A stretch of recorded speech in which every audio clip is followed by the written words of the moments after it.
Hello प्यारे दोस्तों, मेरा नाम है ऋषभ सिंह और आप सभी देख रहे हैं आपका अपना यूट्यूब चैनल ऋषि यस क्लासेस। और आज के इस वीडियो में हम बात करने वाले हैं बीएससी फर्स्ट ईयर के फर्स्ट सेमेस्टर मैथमेटिक्स का जो हमारा पेपर है डिफरेंशियल कैलकुलस, उसका जो यूनिट फर्स्ट है जिसमें हम सीक्वेंस एंड सीरीज के बारे में पढ़ते हैं, उसी में ही एक और लेक्चर लेकर आ चुके हैं।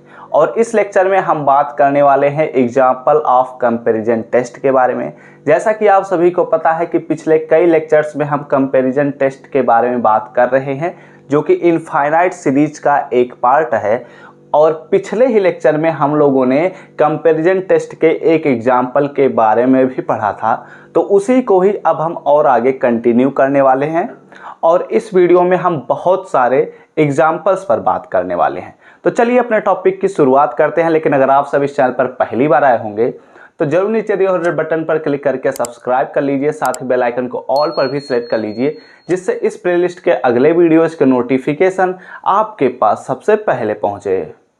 तो चलिए अब अपने टॉपिक की शुरुआत करते हैं। लेकिन अगर आप सब अपने कॉपी और पेन लेकर नहीं बैठे हैं तो लेकर बैठ जाइएगा, सभी चीज़ों को नोट डाउन करते चलिएगा, क्योंकि हम मैथमेटिक्स के नोट्स को नहीं प्रोवाइड करते हैं। यहीं से ही आपको लेक्चर से ही सभी क्लासेस के नोट्स बनाने होंगे। फिर भी आप हमारे टेलीग्राम ग्रुप से ज्वाइन करना चाहें तो लिंक आप सभी को डिस्क्रिप्शन में हम प्रोवाइड कर देंगे, वहाँ पर जाइए आप ज्वाइन कर सकते हैं। और पिछले लेक्चर्स को अगर नहीं देखे हैं तो ज़रूर आई बटन पर जाकर देख लीजिए। सीक्वेंस के भी लेक्चर्स आप सभी को आई बटन पर मिल जाएंगे और लिंक आप सभी को डिस्क्रिप्शन में हम प्रोवाइड कर देंगे। सीक्वेंस जो हमारा चैप्टर है उसे पूरे तरीके से पढ़ लीजिए, तभी सीरीज के बारे में आप पढ़ सकते हैं और समझ सकते हैं। और सीरीज में जितने भी लेक्चर्स अभी तक हम पढ़ चुके हैं उन सभी लेक्चर्स को आपको पढ़ने की आवश्यकता है, अदरवाइज यह लेक्चर आपके समझ में नहीं आएगा। ठीक है, अब चलिए हम अपने टॉपिक की शुरुआत करते हैं। देखो, हम जानते हैं पिछले लेक्चर में हम लोगों ने जब एक एग्जाम्पल पर बात किया था तो उसमें हमने देखा था कि 1/n² + 1 जो हमारे पास सीरीज था वह कन्वर्जेंट था। और कंपैरिजन टेस्ट में हम हर बार एक सीरीज हमारे पास दिया रहेगा और पूछा जाएगा कि यह सीरीज जो जैसे यहाँ पर दिया गया है, या दूसरा question summation n = 1 to infinite 1/n-½ यानी कि 1/2, यह हमारे पास सीरीज दिया गया है। और पूछा जा रहा है कि यह सीरीज जो है यह कन्वर्जेंट है या डाइवर्जेंट है, इसको कंपैरिजन टेस्ट की सहायता से बताइए। तो कैसे हम बता सकते हैं, ध्यान दीजिएगा। सबसे पहले हमारे पास जो दिया गया है उसी को ही लिख लेते हैं। ठीक है, तो यहाँ पर मैं डायरेक्ट यहीं से शुरुआत कर देता हूँ। हमारे पास क्या दिया गया है, इसमें एक एक टर्म को आप लिख सकते हैं, छोड़ देते हैं, कोई दिक्कत की बात नहीं है। कंपैरिजन टेस्ट में हमें आवश्यकता नहीं है। ठीक है, जो हमारे पास दिया गया है इट इज सिमिलर टू, यह एक और प्रकार के सीरीज क्या सिमिलर है। इट इज सिमिलर टू, किस सीरीज के सिमिलर है, it is a similar to this series. ठीक है, ध्यान दीजिएगा जिससे आप लोगों को मैं समझा सकूं बहुत ही बारीकी से। यहाँ पर हमारे पास जो सीरीज दिया गया है यह इस सीरीज के सिमिलर है। किस सीरीज के, 1/n जो हमारे पास सीरीज है इस सीरीज के यह सिमिलर है। ठीक है, अब देखो यहाँ पर एक चीज और मैं समझाने की कोशिश करता हूं, तो ध्यान से सुनिएगा जिससे आप लोगों को मैं चीजों को आसानी से समझा सकूं। देखो, हमने आप सभी को बताया था कि कोई भी अगर हमारे पास सीरीज दिया गया होता है और कंपैरिजन टेस्ट की सहायता से अगर हम पता करना चाहते हैं कि यह सीरीज कन्वर्जेंट है या डाइवर्जेंट है, तो मैंने आप सभी को बताया था कि हम एक और प्रकार का सीरीज लेंगे जो कि इसी के ही सिमिलर होगा। देखो, जैसे यहाँ पर 1/n-1/2 है और यहाँ पर देखो 1/n है, तो यह जो सीरीज है वह इस सीरीज के सिमिलर है। साथ ही साथ एक और बात का ख्याल रखना है कि यह जो हम सीरीज अपनी तरफ से लेंगे यह सीरीज यह सीरीज या तो ज्योमेट्रिक सीरीज होगा या तो ऑक्सिलरी सीरीज होगा। और अगर आप लोग ज्योमेट्रिक और ऑक्सिलरी सीरीज के बारे में नहीं जानते हैं तो आई बटन पर जाकर उस वीडियो को जरूर देख लीजिएगा। ठीक है, अब देखो यहाँ पर हम क्या करते हैं नाउ। ठीक है, अब अगर ध्यान से देखो तो यहाँ पर 1/n है, यहाँ पर 1/n-1/2 है। तो इसे हम लिख सकते हैं, क्या लिख सकते हैं, 1/n-1/2 ठीक है, हमें क्या करना है, अब अगला स्टेप तो हमारा यही है कि इसके nth टर्म और इसके nth टर्म को कंपेयर करना है और उसमें देखना है कौन सा बड़ा है कौन सा छोटा है। ठीक है, तो अगर ध्यान से देखें तो 1/n-1/2 जो है वह 1/n से बड़ा है, और चूंकि ये सभी के सभी series of non negative terms के हैं इसलिए ये 0 से भी बड़े होंगे। इतनी बातें भी क्लियर हो गई।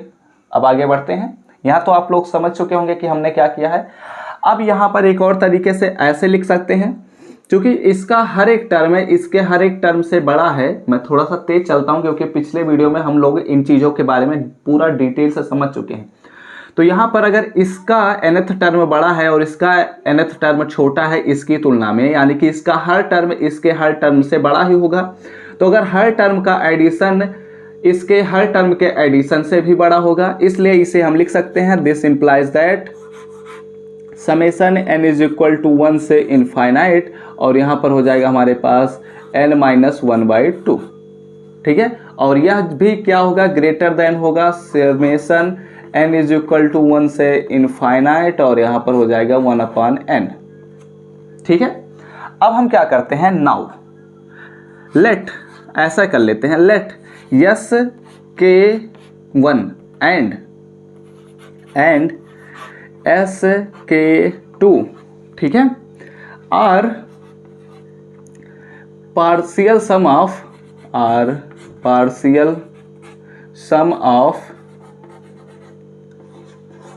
nth terms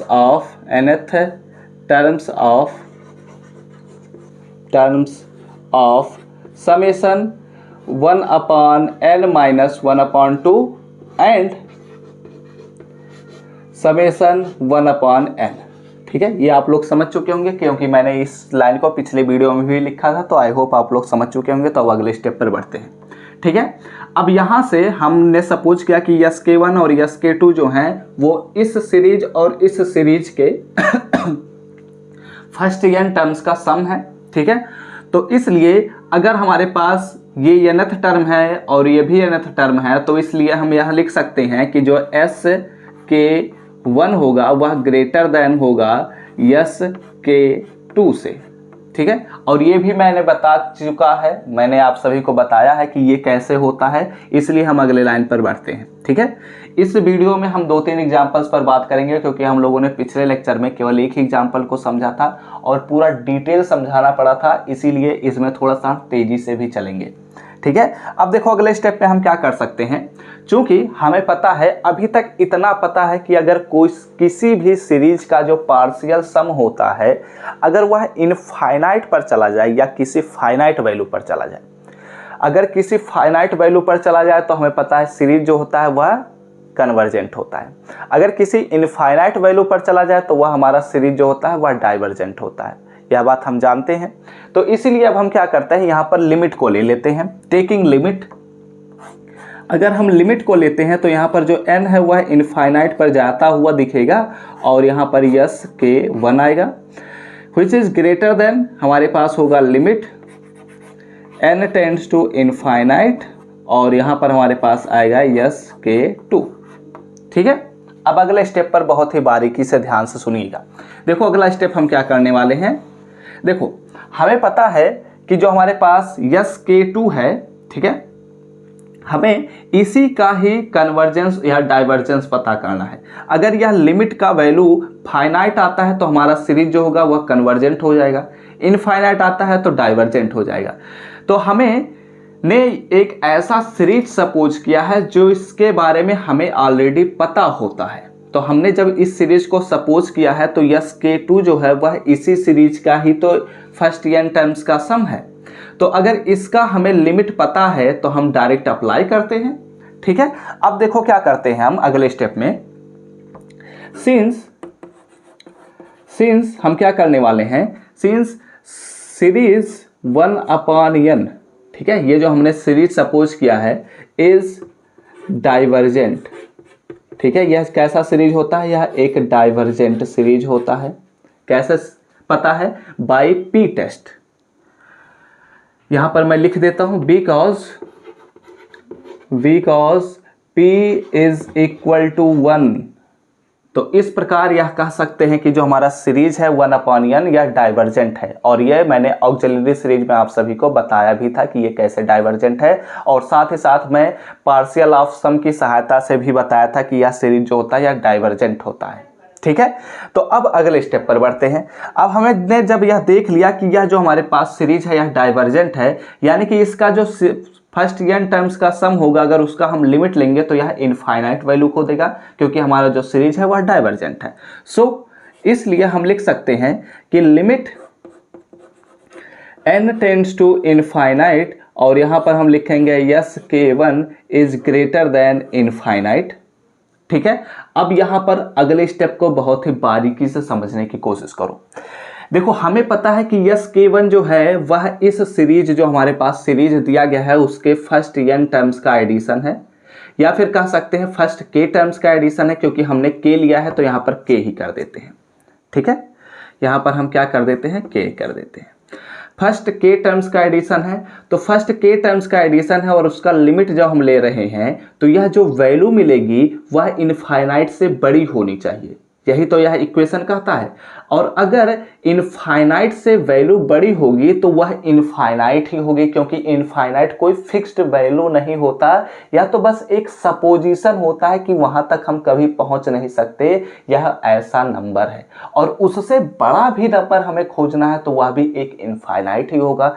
इसलिए यहां पर हम लिख सकते हैं सो दिस इंप्लाइज दैट, इसका मतलब क्या हुआ, इसका मतलब यह हुआ कि यह जो हमारे पास है यह इनफाइनाइट के बराबर ही होगा।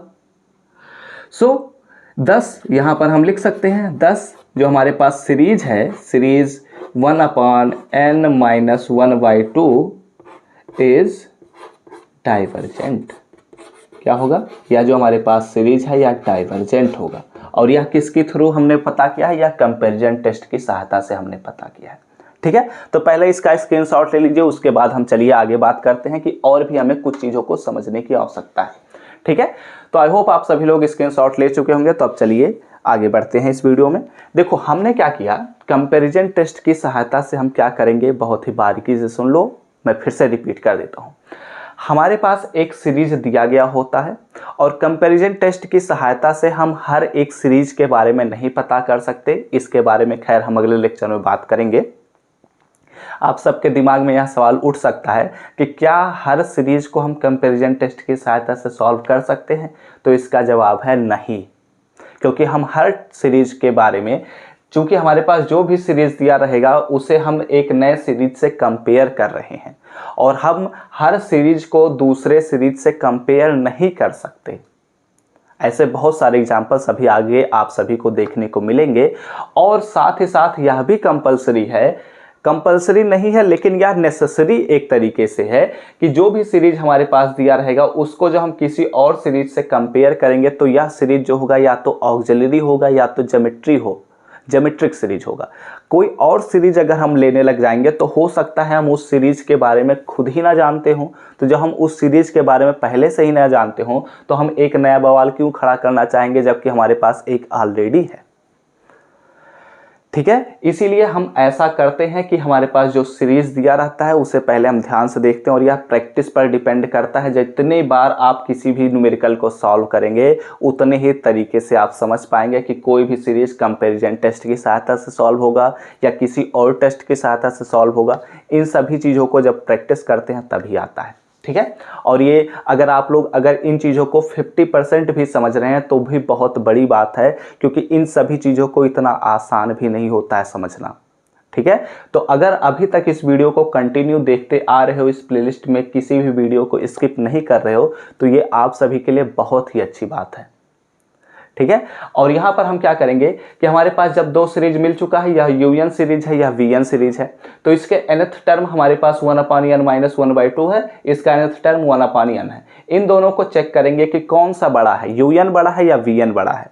अगर यूएन बड़ा है तो इसे UN is greater than VN लिखेंगे, और इसका चूंकि हर टर्म जैसे यूएन बड़ा है तो इसका हर टर्म वीएन के हर टर्म से बड़ा ही होगा, तो उसका जो एडिशन होगा वह भी इसके एडिशन से बड़ा ही होगा, इसलिए इसे हम ऐसे लिख देते हैं।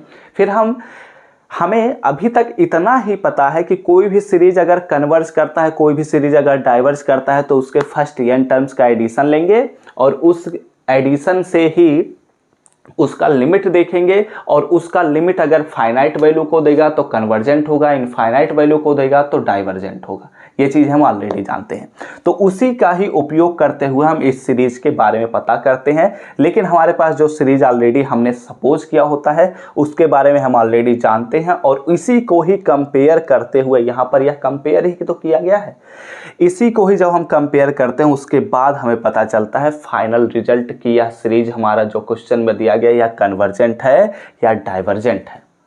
ठीक है, तो इस प्रकार हमने एक और न्यूमेरिकल देख लिया। अब चलो कुछ और न्यूमेरिकल्स पर बात करते हैं, उसके बाद आप सभी को कुछ होमवर्क दिया जाएगा, उसके बाद इस वीडियो को खत्म किया जाएगा।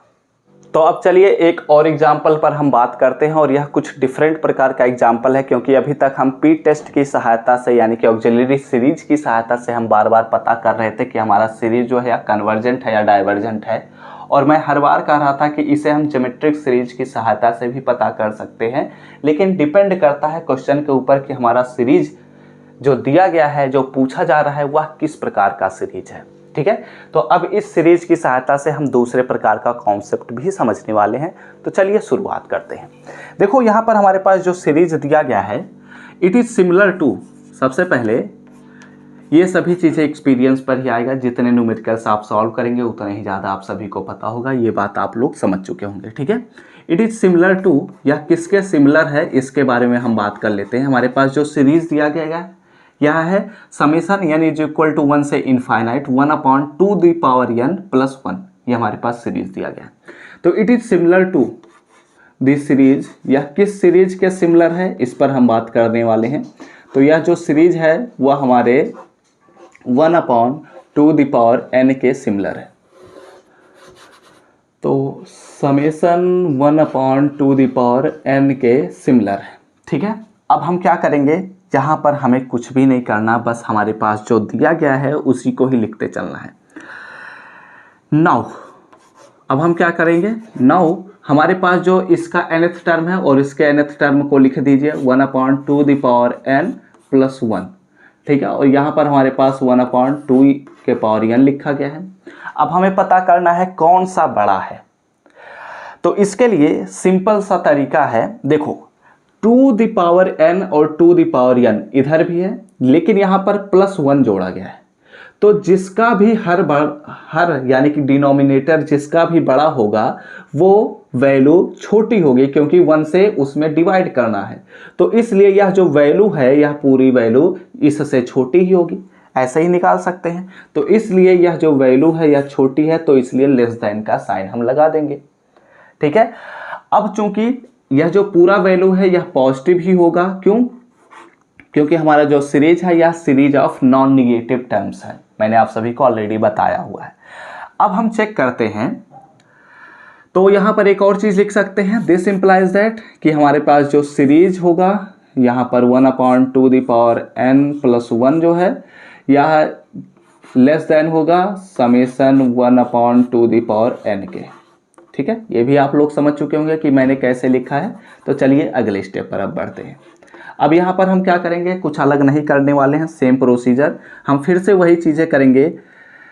लेट Sk1 एंड Sk2, ठीक है,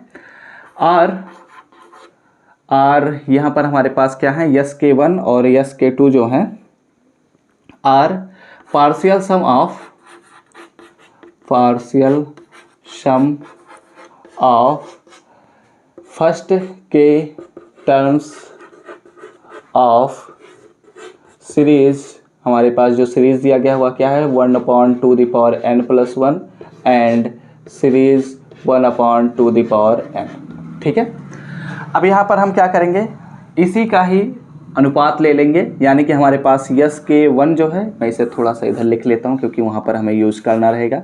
Sk1 जो है वह लेस देन होगा Sk2 से, और दोनों साइड हमें क्या करना है, लिमिट को ले लेना है। तो limit n tends to infinite, और यहाँ पर हमारे पास होगा Sk1 और which is less than limit n tends to infinite और यहाँ पर हो जाएगा SK2। ठीक है, अब क्या करेंगे, हमें पता है, क्या पता है, जो हमारे पास यह सीरीज है या कन्वर्जेंट है या डाइवर्जेंट है, इसके बारे में हमें ऑलरेडी पता होता है। ठीक है, तो देखा जाए तो यह जो सीरीज हमारे पास है, अगर इस सीरीज को मैं एक्सपेंड कर देता हूँ, ठीक है, एक्सपेंड करेंगे तो हमारे पास जो पहला टर्म होगा वह 1/2 हो जाएगा। ठीक है, सेकेंड टर्म जो हमारे पास होगा वह 1/2 हो जाएगा। थर्ड टर्म जो होगा वह हमारे पास हो जाएगा 1/3 हो जाएगा, एंड सो ऑन। ठीक है, अब देखते हैं कि यह जो हमारा सीरीज है या कन्वर्जेंट है या डाइवर्जेंट है, इसके बारे में हम पता करते हैं। तो इसको पता करने से पहले हमें कॉमन रेशियो पता होना चाहिए। तो अगर हम कॉमन रेशियो निकालते हैं, मैं यहीं पर एक ऐसे ही जस्ट सपोज हम कॉमन रेशियो अगर निकालना चाहते हैं तो ऐसे पता कर सकते हैं। वैसे कॉमन रेशियो को मैंने A से डिनोट किया था, लेकिन यहाँ पर मैं R ले लेता हूँ। तो अगर कॉमन रेशियो हमें निकालना है, यानी कि सेकेंड टर्म में हमें फर्स्ट टर्म से डिवाइड करना होता है और थर्ड टर्म में हमें सेकेंड टर्म से डिवाइड करना होता है। तो चलिए डिवाइड करते हैं। वैसे मैं डायरेक्ट बता देता हूँ, यहाँ पर हमें मिलेगा 1/2 मिलेगा। ठीक है, कैसे मिलेगा ध्यान से देख लो, यहाँ पर ऐसे ही समझ लो, 1/2 द स्क्वायर और 1/2। ठीक है, तो मध्य गुणे मध्य, बा गुणे बा, तो 2 से एक 2 कैंसिल हो जाएगा, यानी कि पावर कैंसिल हो जाएगा, यानी कि बचेगा क्या, 1/2। ऐसे यहाँ पर भी मिलेगा 1/2। ठीक है, तो अब यहाँ पर ध्यान से देखो, ये जो हमारे पास वैल्यू है यह लेस देन 0 है। क्या है, लेस देन 0 है। एक और तरीके से लेस देन 0 ना लेते हुए, और सॉरी लेस देन 0 नहीं है, या लेस देन 1 है, क्योंकि 1/2 जो होता है वह लेस देन 1 होता है, 0 से तो बड़ा ही होता है ना, ग्रेटर देन 0 होगा। सॉरी, यहाँ पर हमने लेस देन 1 लेना है। ठीक है, और हमें पता है कि जब भी हम ज्योमेट्रिक सीरीज हमारे पास दिया रहेगा और उसका जो कॉमन रेशियो है वह लेस देन 1 होगा, तो वह जो हमारे पास सीरीज होता है वह कन्वर्जेंट होता है। ठीक है, तो जब यह सीरीज हमारे पास कन्वर्जेंट है, इसका मतलब क्या होगा, यहाँ पर हम अगले लाइन में लिखते हैं, सिंस हमारे पास जो सीरीज है, since series 1/2n is convergent. ठीक है, या हमारे पास जो सीरीज है यह क्या है, कन्वर्जेंट है। बिकॉज, ऐसा क्यों है, इसके पीछे का रीजन क्या है, लिख देते हैं, बिकॉज कॉमन रेशियो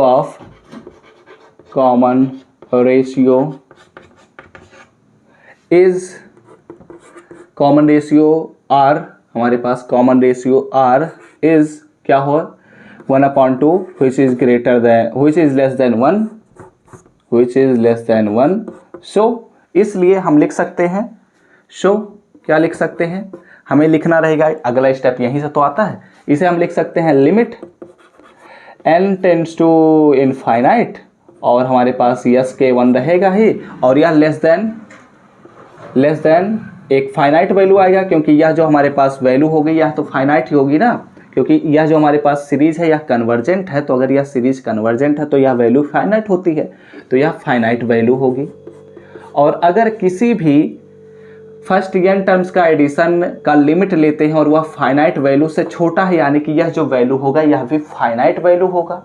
और अगर किसी भी सीरीज के फर्स्ट n टर्म्स का एडिशन लेते हैं और उसमें लिमिट को अप्लाई करते हैं और यह जो वैल्यू हमें मिलेगी यह अगर फाइनाइट वैल्यू मिलेगी, तो हमारा जो सीरीज होगा यह कन्वर्जेंट होगा। इसलिए हम लिख सकते हैं, क्या लिख सकते हैं कि समेशन 1 हमारे पास क्या है, 1/2n+1 इज कन्वर्जेंट। क्या होगा, कन्वर्जेंट। ठीक है, इस प्रकार हमने एक और न्यूमेरिकल सॉल्व कर लिया जिसमें हम ज्योमेट्रिक सीरीज का उपयोग किए हैं। तो आप लोग पहले इसका स्क्रीनशॉट ले लीजिए, उसके बाद चलिए हम अगले स्टेप पर बढ़ते हैं। तो हमने यहाँ पर 2 न्यूमेरिकल्स और देख लिए, जिनकी में हमने यह देख लिया कि हमारा जो सीरीज होता है इसे हम कंपैरिजन टेस्ट की सहायता से कैसे कन्वर्जेंट या डाइवर्जेंट प्रूव कर सकते हैं। और ये सभी चीज़ें बहुत ही आसान होती हैं, बस आपको समझने की आवश्यकता है।